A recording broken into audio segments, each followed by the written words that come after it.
नमस्कार दोस्तों, स्वागत है अपने YouTube channel top trending GK में। दोस्तों फाइनली जो आप 3 वर्षों से ग्रुप डी एग्ज़ाम एनालिसिस का इंतजार कर रहे थे वो आज खत्म होता हुआ।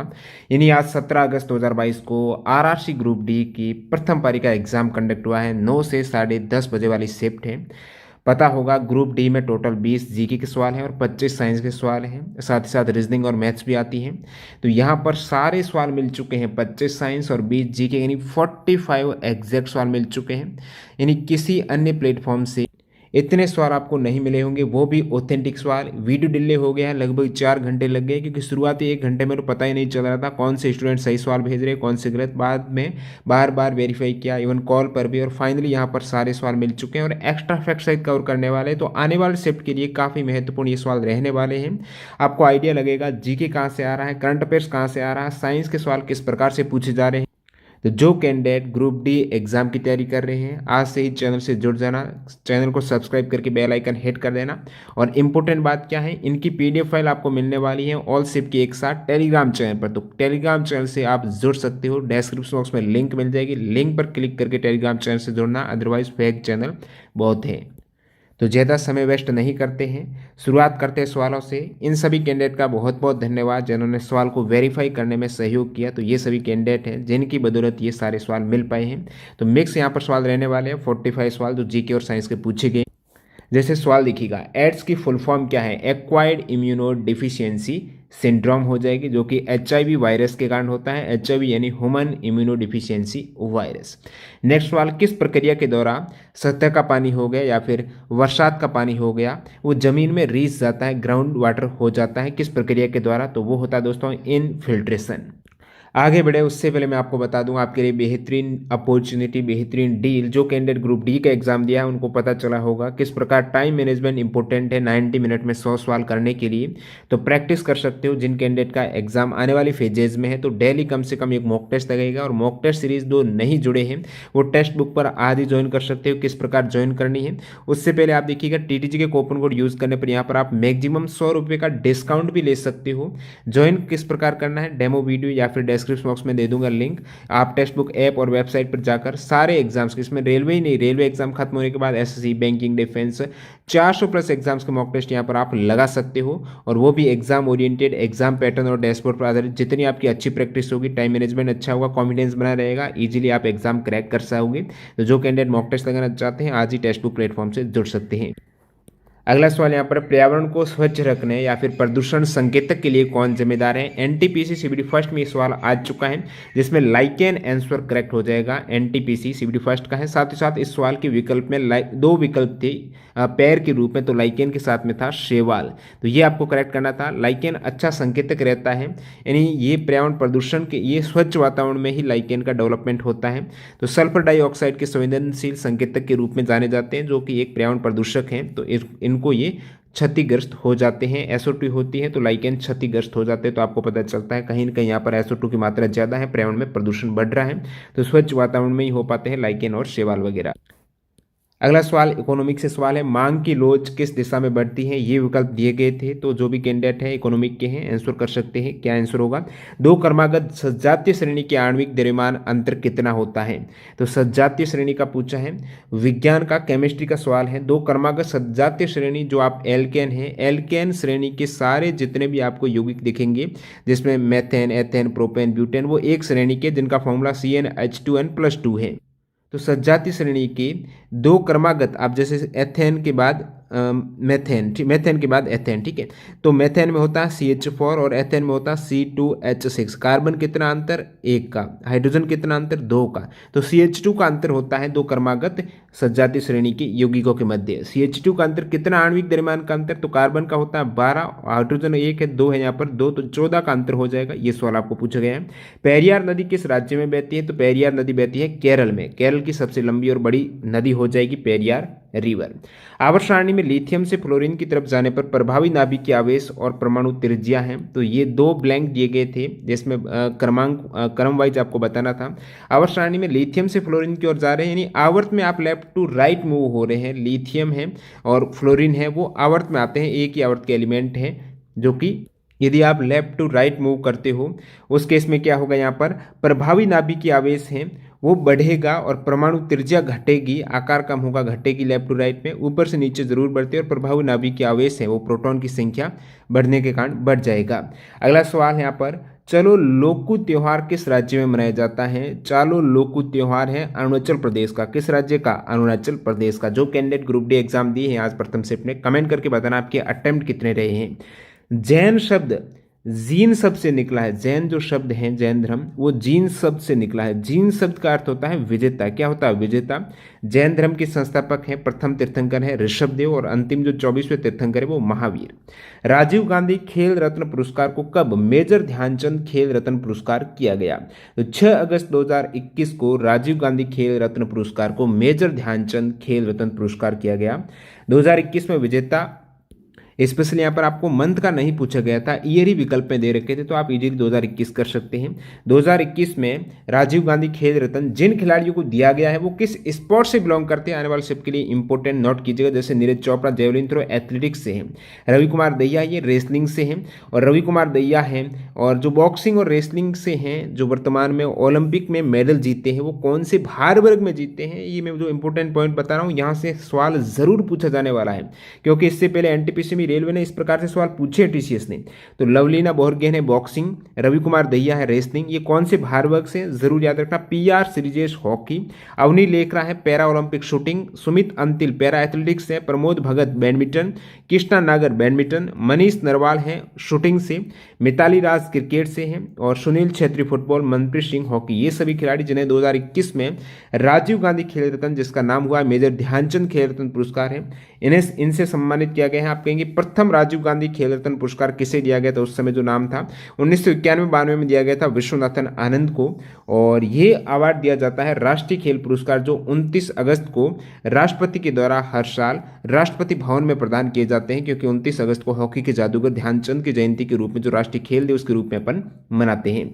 प्रथम पंचवर्षीय योजना के समय योजना आयोग के अध्यक्ष कौन थे? जवाहरलाल नेहरू।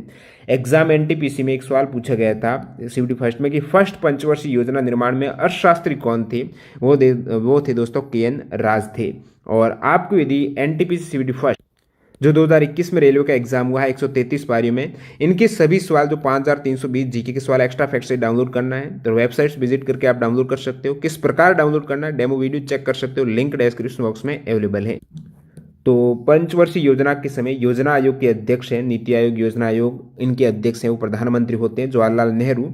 और प्रथम पंचवर्षीय योजना है ये किस मॉडल पर आधारित है? हेरोड डॉमर मॉडल है। द्वितीय पंचवर्षीय योजना पीसी महाल नोबिस मॉडल पर आधारित है। तीसरी पंचवर्षीय योजना का अन्य नाम है गाडगिल योजना। और तीसरी और चौथी पंचवर्षीय योजना के बीच में जो गैप है, अवकाश है, वो अवकाश 1966 से 1969 का है। इसका कारण है भारत पाकिस्तान युद्ध हुआ था। और इंदिरा गांधी के द्वारा गरीबी हटाओ का नारा है वो 5वीं पंचवर्षीय योजना के दौरान दिया गया। 5वीं पंचवर्षीय योजना का ड्राफ्ट डीपी धर के द्वारा तैयार किया गया है। छठी पंचवर्षीय योजना ने भारत में आर्थिक उदारीकरण की शुरुआत की थी। तो ये सभी इंपॉर्टेंट फैक्ट है पंचवर्षीय योजना से। और पंचायत सबसे पहले किस राज्य में लागू हुआ है? पंचायती राज है, त्रिस्तरीय पंचायत का गठन सबसे पहले राजस्थान में, सेकेंड आंध्र प्रदेश में। तो राजस्थान में 2 अक्टूबर 1959 को नागौर जिले में तत्कालीन पीएम जवाहरलाल नेहरू जी के द्वारा देश की पहली त्रिस्तरीय पंचायत का उद्घाटन किया गया था। 1930 में नमक कर से संबंधित आंदोलन कौन सा है? तो दांडी मार्च हो जाएगा। गांधी जी समेत यहाँ पर टोटल 78 लोगों के द्वारा साबरमती आश्रम जो अहमदाबाद है, वहां से समुद्र तटीय गांव दांडी जो नवसारी गुजरात में है, ग्रुप डी 2018 में आया था कि दांडी है कहाँ पर, किस जिले में है गुजरात के? तो नवसारी में है। तो 78 लोग थे, पैदल मार्च किया था। 6 अप्रैल 1930 को नमक हाथ में लेकर यहाँ पर नमक कानून को भंग किया था, वहां पर जाकर दांडी में शुरुआत की थी। 12 मार्च 1930 को महात्मा गांधी जी ने अहमदाबाद के पास साबरमती आश्रम से। और ये टोटल जो मार्च हुआ है कितने माइल्स का या फिर किलोमीटर का है, एग्जाम में पूछा हुआ सवाल है। तो टोटल 24 दिन तक 240 माइल्स या फिर 385 किलोमीटर का ये मार्च था। और नेक्स्ट सवाल देखते हैं यहाँ पर, न्यूलैंड के अष्टक में प्रथम और अंतिम एलिमेंट कौन सा है? टोटल 56 तक एलिमेंट थे न्यूलैंड के अष्टक में। प्रथम एलिमेंट हाइड्रोजन, अंतिम एलिमेंट थोरियम है। तो 1865 में ये न्यूलैंड का अष्टक नियम है, अष्टक सिद्धांत है, अंग्रेज वैज्ञानिक जॉन न्यूलैंड के द्वारा दिया गया है। यानी 8वें तत्वों में क्या आती है? समानता आती है गुणों में। वी अनंत नागेश्वरम किसके स्थान पर मुख्य आर्थिक सलाहकार नियुक्त हुए हैं? तो करंट अफेयर्स के सवाल यहाँ पर लगभग मई से जून तक पूछे जा रहे हैं। तो के वी सुब्रमण्यम हैं, अपना 3 साल का कार्यकाल पूरा होने के बाद दिसंबर 2021 में सीईए का पद छोड़ दिया है। तो इनके स्थान पर मुख्य आर्थिक सलाहकार हैं वो दोस्तों बने हैं वी अनंत नागेश्वरन। कौन सा आपातकाल लगाने के लिए अनुच्छेद नहीं है, राष्ट्रपति कौन सा आपातकाल किस आर्टिकल के तहत नहीं लगा सकते? 358 आर्टिकल है, ये नहीं है। 352 राष्ट्रीय आपातकाल, 356 राज्य में आपातकाल और 360 वित्तीय आपातकाल जर्मनी से जो लिए गए हैं। महिला एवं बाल विकास मंत्रालय ने शिक्षा मंत्रालय और यूनिसेफ के साथ मिलकर 7 मार्च 2022 को जो 11 से 14 वर्ष की आयु वर्ग की स्कूल न जाने वाली किशोरियों को शिक्षा प्रणाली में वापस लाने के लिए किस अभियान का शुभारंभ किया है? तो ये कन्या शिक्षा प्रवेश उत्सव उसका करेक्ट आंसर है।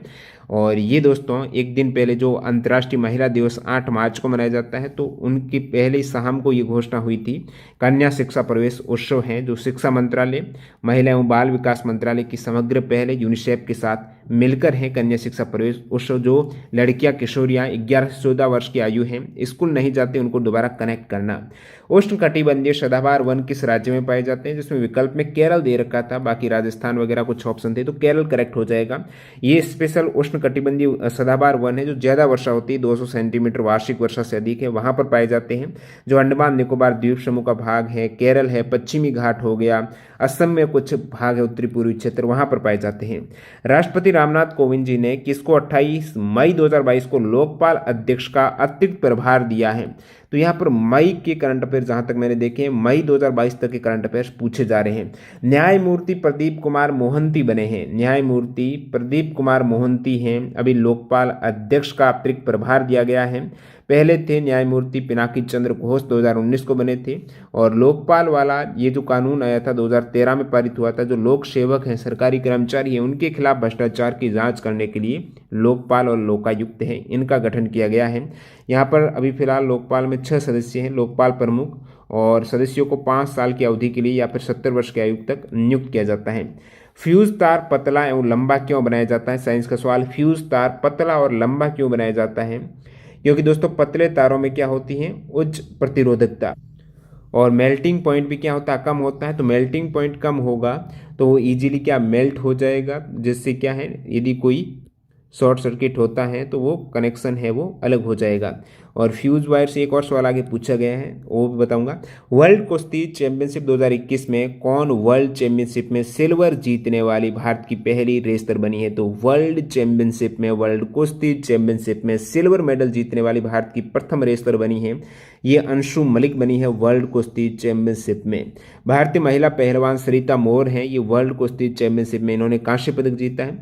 कांस्य पदक है, ये 7वीं रेसलर बन गई है। कांस्य पदक तो इससे पहले 6 थे और सरिता मोर 7वीं बनी, लेकिन किसी के पास सिल्वर नहीं था वर्ल्ड कुश्ती चैंपियनशिप में, तो यहाँ पर अंशु मलिक बनी है। कशेरुकियों के लिवर में एससीआर का क्या महत्वपूर्ण भूमिका रहती है? यानी जो एंडोप्लाज्मिक रेटिकुलम है उसकी मुख्य भूमिका रहती है डिटॉक्सिफाइंग मैनी पॉइजन्स और ड्रग्स को क्या करता है? हरण डिटॉक्सिफाइंग करना है, विष रहित करना है।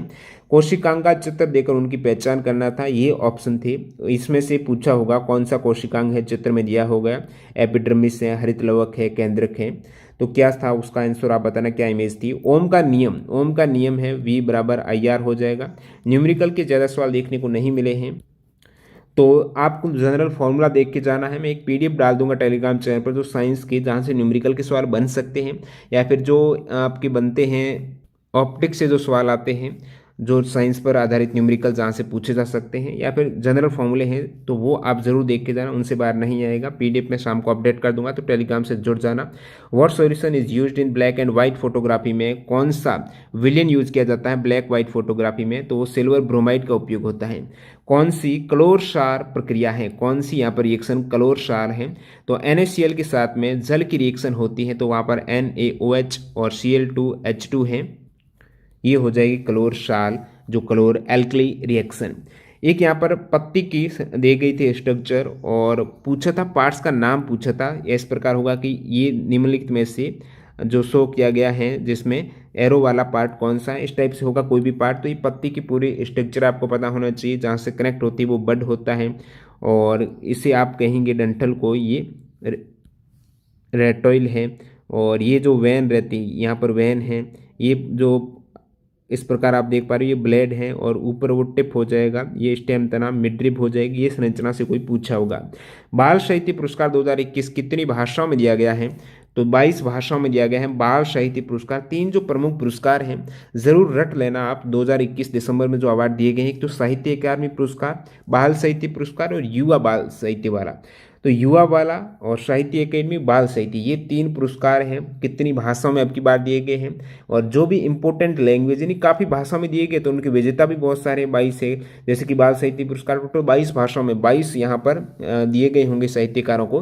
तो उनके आपको नाम और रचना है थोड़ा बहुत देखना होगा, इंपॉर्टेंट जो भाषाएं हैं। तो ये जरूर आने वाले शिफ्ट में सवाल आएगा, जरूर आप यहाँ पर नोट कर सकते हो। साहित्य अकेडमी ने 30 दिसंबर 2021 को बाल साहित्य पुरस्कार 2021 से 22 विजेताओं की घोषणा की है। बाल साहित्य पुरस्कार 2021 से ये 22 भारतीय भाषा में दिया गया है। इस वर्ष गुजराती, पंजाबी भाषा में कोई बाल साहित्य पुरस्कार नहीं दिया गया, 2 भाषाएं अब की बार नहीं दिया गया है इसमें। साहित्य अकेडमी युवा पुरस्कार है और बाकी है साहित्य अकेडमी पुरस्कार। तो साहित्य अकेडमी युवा पुरस्कार 2021 में 22 भारतीय भाषाओं के लिए प्रदान किया गया है। तमिल में ये पुरस्कार बाद में घोषित किया जाएगा और राजस्थानी भाषा का अब की बार नहीं दिया गया है। साहित्य अकेडमी पुरस्कार 2021 में 20 भारतीय भाषाओं में दिया गया है। अभी तक गुजरात, मैथिली, मणिपुरी और उर्दू यानी 4 अन्य भाषाओं में देना बाकी है। और कौन सी इंपॉर्टेंट, जैसे कि मैं बात करूं साहित्य अकेडमी पुरस्कार अंग्रेजी में किसे मिला? नमिता गोखले को। हिंदी में किसे मिला? दया प्रकाश सिन्हा को। उनकी रचना भी याद रखना साथ साथ। और मेघा मजूमदार हैं, इन्हें मिला है दोस्तों बाल साहित्य अकादमी युवा पुरस्कार है, इंग्लिश भाषा का दिया गया है। उनकी रचना है बर्निंग के लिए दिया गया है। अगला सवाल लिखते हैं, प्रकाश संश्लेषण प्रक्रिया में तो इस प्रकार एक रिएक्शन आपको बैलेंस करनी थी। कुछ स्टूडेंट ने बताया कि फोटो, क्योंकि रिएक्शन तो एक ही थी, यदि उसको उल्टा कर दे तो ये पाइरुवेट अणु है वो वायवीय उसका ऑक्सीकरण होता है, तो उल्टी रिएक्शन हो जाएगी जिसमें CO2 और H2O बनेगा। तो आपको पूछा है कि CO2 और H2O है वो कितने अणु बनते हैं एक तरीके से। तो ये वाली जो रिएक्शन है प्रकाश संश्लेषण में भी यही होती है, ये सेम रिएक्शन प्रकाश संश्लेषण के हैं। और उल्टी होगी तो वो ग्लूकोज जो पाइरुवेट होता है उसका ऑक्सीकरण होता है। तो इसमें होता क्या है, आप थोड़ा बैलेंस कीजिएगा। ये पूरा ग्लूकोज है C6H12O6 है, बन जाएगा, साथ साथ ऑक्सीजन फ्री होगी। जब रिएक्शन होगी कार्बन डाइऑक्साइड और जल की क्लोरोफिल की उपस्थिति में सूर्य का प्रकाश रहेगा, उस केस में ये रिएक्शन है। तो कितने जल और CO2 चाहिए? तो 6 यहाँ पर हो जाएगा। किसी वस्तु का प्रतिबिंब रेटिना पर नेत्र लेंस के द्वारा प्रकाश किरणों के किस प्रभाव के कारण बनता है? तो रेटिना पर कोई वस्तु का प्रतिबिंब बनता है वो प्रकाश के अपवर्तन की घटना के कारण होता है। जब प्रकाश वक्रता केंद्र से होकर गुजरता है और आपतन एवं परावर्तन किरण के मध्य कोण कितना है? तो साइंस के सवाल जहां तक देखें इजी से सवाल है, 10th NCERT तक यहाँ पर सवाल पूछे गए, क्योंकि ग्रुप डी में 10th लेवल के सवाल पहले ही सिलेबस में दे रखा है। तो NCERT को थोड़ा इन्होंने फोकस किया है। पत्ती की संरचना हो गई तो हूबहू जो NCERT बुक्स में थी उस प्रकार से था। जब प्रकाश, अब तो 3 नियम आपको पता होगा, जो मुख्य अक्ष के समानांतर आने वाली प्रकाश किरण है वो क्या होती है? फोकस से होकर गुजरती है। जैसे कोई भी अपन दर्पण ले लें तो ये मुख्य अक्ष के समानांतर आने वाली प्रकाश किरण किससे गुजरती है? फोकस से गुजरती है। यहाँ पर कोई C है वक्रता केंद्र। तो आपको पूछा जब वक्रता केंद्र से होकर गुजरती है तो प्रकाश किरण जब वक्रता केंद्र से होकर आती है तो उसी मार्ग से वापस चली जाती है। तो आपतित किरण और परावर्तित किरण सेम मार्ग से आ रही जा रही है, तो एंगल तो 0 डिग्री रहेगा ही। तो ये वाला आपको पूछा। तीसरा नियम है, प्रकाश किरण जब फोकस से आएगी तो वो समानांतर हो जाएगी मुख्य अक्ष के। Image formed on screen can be, जो पर्दे पर आपकी आकृति इमेज छवि बनती है, पर्दे पर इमेज बनती है, वो किस टाइप से होती है? तो वो रियल इमेज होगी। स्क्रीन पर एक वास्तविक छवि प्राप्त की जा सकती है, जो स्क्रीन पर इमेज होती है वो रियल हो जाएगी, क्योंकि वस्तु से आने वाली प्रकाश किरण परावर्तन के बाद या फिर अपवर्तन के बाद एक दूसरे से मिलती है और उसकी इमेज बन जाती है। ठीक है, अगला सवाल लिखते हैं, केमिकल इक्वेशन आपको दे रखी थी इस टाइप से, उसको बैलेंस करना था। ठीक है, तो इक्वेशन जब पता है तो बैलेंस आप कर सकते हो। जैसे कि Fe2SO4 का होल थ्राइस होता है, यहाँ पर इस प्रकार रिएक्शन होगी और इनसे क्या बनता है? FeO2SO2SO3। तो ये सही बैलेंस रिएक्शन होगी। क्या विकल्प था आप बताना। फ्यूज वायर संबंधित एक सही कथन से सवाल था, जिसमें इस टाइप से स्टूडेंट बताया कि फ्यूज वायर है टिन और लेड से बना होता है और लाइव वायर से वो कनेक्ट होता है सर्किट में। क्योंकि फ्यूज वायर की बात करूं तो इसका प्रतिरोध है वो अत्यधिक होता है, ज़्यादा जितना प्रतिरोध होगा तो वो क्या गर्म जल्दी हो जाएगा, जिससे मेल्टिंग पॉइंट कम होने से वो पिघल जाएगा और डिस्कनेक्ट हो जाएगा आपका करंट।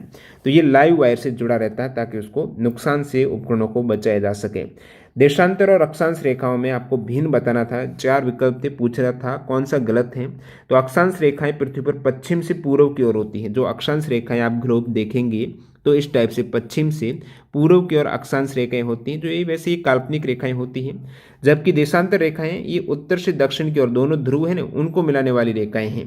अक्षांश रेखा से दूसरी अक्षांश रेखा के बीच करीब 111 किलोमीटर का फासला रहता है और दो अक्षांश के बीच की दूरी है वो समान होती है। और कुल कितनी अक्षांश है तो 180 है, कहीं कहीं पर 179 भी बता रखा है। देशांतर की बात करें तो ये 1 डिग्री के अंतराल पर होते हुए 360 की संख्या होती है देशांतर रेखाओं की। जिप्सम को जलाने पर कौन सा पदार्थ मिलता है तो जिप्सम जलाएंगे तो आपको प्लास्टर ऑफ पेरिस मिलेगा। इजी सवाल। धुएं के किस के कारण प्रकाश दिखाई देता है? धुएं में प्रकाश प्रकीर्णन होता है। टिंडल प्रभाव आप देखेंगे तो टिंडल प्रभाव से यहाँ पर सवाल आया है। जब प्रकाश किसी कोलाइडी माध्यम से गुजरता है तो प्रकाश का प्रकीर्णन होता है और प्रकाश का मार्ग आपको दिखाई देता है, ये घटना टिंडल प्रभाव है। एक अवतल दर्पण में वस्तु है। अवतल दर्पण आप देखेंगे तो वस्तु जब F और C के मध्य आप रखेंगे, इनके मध्य रखेंगे तो इसकी इमेज कहाँ पर बनेगी? जो समानांतर है वो फोकस से निकल जाएगी, ठीक है, और जो फोकस से जाती है वो समानांतर हो जाती है। तो वैसे इसको आप सही डायग्राम बनाएंगे तो सी से परे बनेगा, वस्तु से बड़ा बनेगा, उल्टा बनेगा। वास्तविक प्रतिबिंब यहाँ पर बनने वाला है वक्रता केंद्र सी से पीछे। विद्युत मोटर में कुंडली के अर्ध घूर्णन के बाद विद्युत धारा की दिशा उत्क्रमित कौन करता है? तो विद्युत मोटर है। आप पूरी कार्यविधि देखेंगे तो क्लास 10th में आपको मिल जाएगा साइंस में। तो ये विद्युत मोटर में पूरी कार्यविधि देखना है। जो उनके भाग होते हैं, कुंडली होती है, ठीक है, कुंडली है, उसके दोनों तरफ क्या है? विशाल चुंबक रहते हैं और ये कुंडली है आगे करंट से कनेक्ट होती हैं। और जब ये करंट से कनेक्ट होती है तो इसमें दो रिंग्स होती हैं, वलय होती हैं, जो दिक परिवर्तन करती हैं, धारा की दिशा में चेंजेस करती हैं। ये पूरा आगे करंट रबड़ की होती है, रबर बैंड है, और फिर वो करंट से कनेक्ट होते हैं तो धारा विविक्त वलय है वो परिवर्तित करती है। 2021 में पूर्ण रूप से DRDO के द्वारा निर्मित किस स्वदेशी मिसाइल का परीक्षण किया गया है? तो करंट अफेयर्स का सवाल है। परले मिसाइल है, इसका 2021 में दिसंबर में प्रक्षेपण किया गया है। भारत ने ओडिशा के बालासोर तट पर स्वदेश निर्मित सतह से सतह मार करने वाली बैलिस्टिक मिसाइल परले का सफलतापूर्वक परीक्षण किया है। परले कम दूरी की सतह से सतह मार करने वाली मिसाइल है। अब दोस्तों 2021 में DRDO के द्वारा जुलाई में एक और टेस्ट किया गया मिसाइल का, ये भी स्वदेश है, MP-80GM है। CBD2 में इससे सवाल पूछा गया है। MP-80GM जो एंटी टैंक गाइडेड मिसाइल है, 3rd जनरेशन की, फायर एंड फोगॉट है। ये भी टेस्ट इसका भी हुआ है, 4था टेस्ट हुआ है 2021 में।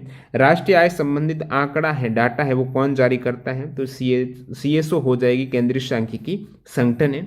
वैसे राष्ट्रीय आय की गणना का पहला जो प्रयास भारत में किया गया था वो दादा भाई नौरोजी ने किया था 1867-68 में। गर्भ निरोधक का सही मिलान करना था तो इस प्रकार इनको सही सम्मिलित करना था, तो क्या अन्य उसमें दे रखे थे विकल्प आप बताना। एक स्टूडेंट ने बताया कि बायोडिग्रेडेबल इनोवेशन नीति किसने लॉन्च की है? तो ये स्पष्ट सवाल नहीं मिला किस टाइप से था। सांस लेने में वायु का आदान प्रदान करने हेतु जो लंग्स होते हैं उनकी सहायता है वो श्वास नलिका ट्रैकिया से सवाल होगा। सतबीर सिंह बनाम हरियाणा राज्य दहेज अधिनियम को हाईकोर्ट ने कब निरस्त किया है? तो ये वाला एक वाद है, सतबीर सिंह बनाम हरियाणा राज्य वाला करंट अफेयर से सवाल पूछा गया है, जो कि दहेज अधिनियम से संबंधित धारा 304(b) से संबंधित ये वाद है। तो इस टाइप से आप देख रहे हो टोटल 45 सवाल कंप्लीट हो चुके हैं, जो आज आपके 17 अगस्त को ग्रुप डी एग्जाम से पूछे गए हैं। प्रथम शिफ्ट की बात कर रहा हूं, जिसमें 20 जीके के और 25 साइंस के सवाल हैं। PDF फाइल आपको टेलीग्राम चैनल पर मिल जाएगी। जो कैंडिडेट प्रैक्टिस करना चाहते हैं टेक्स्ट बुक से आज ही मॉक टेस्ट ज्वाइन कर सकते हैं। TTC के कूपन कोड यूज करके आप मैक्सिमम डिस्काउंट वहां पर प्राप्त कर सकते हो। तो टेलीग्राम से ज़रूर जुड़ जाइएगा, जो भी अपडेट है वहाँ पर सबसे पहले मिलती है। और जो कैंडिडेट एग्जाम देने वाले हैं सवाल वो भेजने की लिंक भी टेलीग्राम पर आपको अपडेट होती है। मिलते हैं सेकंड शिफ्ट वीडियो साथ। वंदे मातरम, जय हिंद दोस्तों।